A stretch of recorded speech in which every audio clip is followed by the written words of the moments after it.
தம் கிருபை பெரிதல்லோ என் ஜீவனிலும் அதே இம்மட்டும் காத்ததுவே இன்னும் தேவை கிருபை தாருமே இன்னும் தேவை கிருபை தாருமே. கர்த்தரும் இரட்சகருமாகிய இயேசு கிறிஸ்துவின் ஈடு இணையற்ற நாமத்தில் சேனைகளின் கர்த்தர் ஊழியத்தின் மூலம் 27/2/2025 இந்த நாள் உங்களுக்கும் உங்கள் சந்ததிகளுக்கும் ஆசீர்வாதத்தின் நாளாக அமையட்டும் என்று மனதார வாழ்த்துகின்றேன். இன்று நாம் அறியவிருக்கும் கிருபையின் வார்த்தைகள் மார்க்கு 10:44.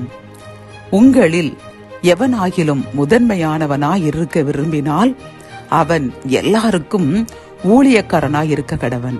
கத்தோலிக்க வேதாகமம் இவ்வாறு கூறுகின்றது. உங்களுள் முதன்மையானவராக இருக்க விரும்புகிறவர் அனைவருக்கும் பணியாளராக இருக்கட்டும் என்கின்றது. பிரியமானவர்களே, இன்று இந்த கிருபையின் வார்த்தைகள் மூலம் கர்த்தர் நமக்கு கூறும் ஆலோசனைகளும் அறிவுரைகளும் என்னவென்றால், நாம் உயர்ந்த பதவியில் இருக்கலாம், ஆனால் என்னுடைய பதவி பெரியது, நான் கீழே இறங்கி வரமாட்டேன் என்று மேட்டிமையாக நினைக்காமல் கீழே இறங்கி வந்து நம்மிடம் வேலை பார்க்கின்ற கடைநிலை பணியாளர்களாக இருக்கலாம், அல்லது நம் வீட்டில் வேலை பார்க்கும் வேலைக்காரர்களாக இருக்கலாம், அல்லது அருகிலுள்ள ஏழை எளியவர்களாக இருக்கலாம்.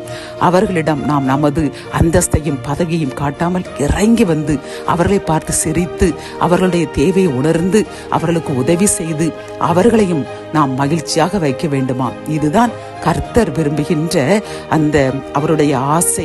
அவர் இப்படி வாழ வேண்டும், இப்படி நீங்கள் வாழ்ந்தால்தான் நான் உங்களை பெரிய பதவிக்கு உயர்த்துவேன், இந்த பதவியை உங்களுக்கு தந்து உங்களை நீங்கள் எளியவர்களை மதிக்கின்றீர்களா என்று உங்களை சோதிக்கின்றேன் என்று கூறுகின்றார். பிரியமானவர்களே, ஆகவே நாம் இன்றிலிருந்து இந்த செய்தியை கேட்டு ஏதேனும் நம்மிடம் வேலை பார்க்கும் ஊழியக்காரர்களோ அல்லது வேலை செய்கிறவர்களையோ அல்லது பக்கத்தில் உள்ள ஏழைகளையோ நாம் அற்பமா நினைத்திருந்தோம் என்றால் அதற்கு மன்னிப்பு கேட்போம். அவர்களிடம் இறங்கி அவர்களை அன்பு செய்து நேசித்து அவர்களை மகிழ்வித்து வாழ்வோம். உலகத்தில் வாழும் பொழுது நம் எம்பிரான் இயேசு கிறிஸ்து இறுதியில் ராபோஜனம் நடக்கும் பொழுது என்ன செய்தார்? தனது ஆடையை கலற்றி வைத்துவிட்டு தன்னுடைய சீஷர்களுடைய காலை கழுவினார். பிரியமானவர்களே, உலக இரட்சகராகிய இயேசுவே சீஷருடைய காலை கழுவும் பொழுது நாம் எம்மாத்திரம்? ஆகவே இதை உணர்வோம், நம்மை தாழ்த்துவோம், ஆசீர்வாதங்களை அளவில்லாமல் பெற்றுக்கொள்வோம். ஜெபம். என் அன்பு தகப்பனே, இந்த கிருபையின் வார்த்தைகள் மூலம் நாங்கள் பிறருக்கு ஊழியக்காரராக எந்த பதவியை தந்து நீர் எங்களை உயர்த்தினாலும் அதை பெரிதுபடுத்தாமல் இறங்கி வந்து ஏழைகளுக்கும் அநாதைகளுக்கும் அது எங்களுக்கு கீழ் வேலை பார்க்கின்ற மனிதர்களுக்கும் நாங்கள் உதவி செய்து அவர்களை மகிழ்வித்து அதன் மூலம் உம்மை மகிழ்விக்க வேண்டும் என்று கூறின இந்த கிருபையின் வார்த்தைக்காக கோடி நன்றியப்பா.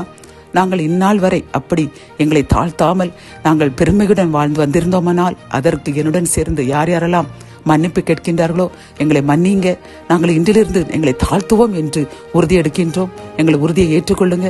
அதன் மூலம் எங்களையும் எங்கள் சந்ததிகளையும் ஆசீர்வதியுங்க, பெருமைப்படுத்துங்க. மீட்பர் இயேசுவின் மூலம் ஜெபம் கேளும் நல்ல தகப்பனே, ஆமென்.